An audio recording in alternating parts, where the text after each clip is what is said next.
আজ আমি রান্না করবো রাজস্থানি রান্না। রাজস্থানি রান্না কী রান্না করবো সেটা তো তোমরা দেখতেই পেয়ে গেছো।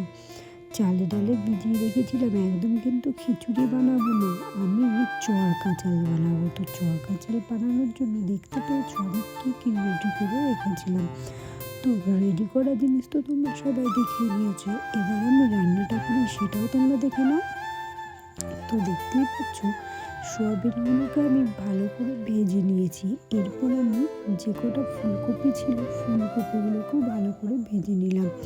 তারপরে ভেজে নেওয়ার পর জানো তো তেলটা কম হয়ে গেছে, তেলটার মধ্যে আমি এরপর গোটা গরম মশলা আর শুকনো লঙ্কা তেজপাতা সব কিছু ফোড়ন দিয়ে কাঁচা যে পেঁয়াজটাকে কেটে রেখেছিলাম সেটাকে দিয়ে অল্প নাড়াচাড়া করে একটা মশলা তৈরি করেছিলাম। মশলাটার মধ্যে ছিল ধনে গুঁড়ো, জিরে গুঁড়ো আর শুকনো লঙ্কার গুঁড়ো, আর কিছু না, নুন হলুদ চিনি সামান্য, যেরকমভাবে দেবে তোমরা সেই রকমভাবে, ঝাল যেমন খাবে সেরকম।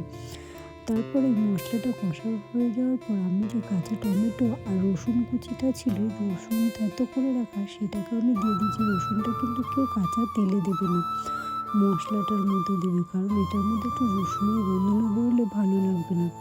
তারপরেই দেখতে পেয়ে গেলে আমি আলুটাকে কাটা ছিল, আলুটাকে দিয়ে সমস্ত সয়াবিন আর ফুলকপি ভাজাটাকেও আমি দিয়ে দিয়েছি। এরপর আমি বেশি নাড়াচাড়া করবো না, নাড়াচাড়া করেই চালটা আমার যে ভেজানো ছিল ছোলার ডাল আর চালটাকে আমি ভালো করে ধুয়ে এর সাথে দিয়ে কোনো রকম মেশাবো। মেশানো হয়ে গেলে পাশে গরম জল করে রেখে দিয়েছিলাম, সেই জলটাকে আমি দিয়ে দেবো। তারপরে তো ঢাকা দিয়ে রেখে দেবো। যখনই চালটা সেদ্ধ হয়ে যাবে নামানোর সময় কস্তুরি মেথি দিতে কিন্তু একদম ভুলবে না।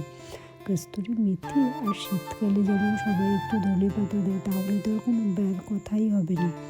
তো আমার রান্নাটা কেমন হয়েছে সেটা জানাবে তোমরা, আর আমি খেতে বসে গেলাম। তো কেমন হয়েছে তোমরা জানিও, আর অবশ্যই বাড়িতে কিন্তু সবাই একটু ট্রাই করো। আমাদের বাড়িতে এই রান্নাটা আমরা খুব খাই, খুব ভালো লাগে, তোমরা কিন্তু ট্রাই করে দেখতে পারো। টাটা।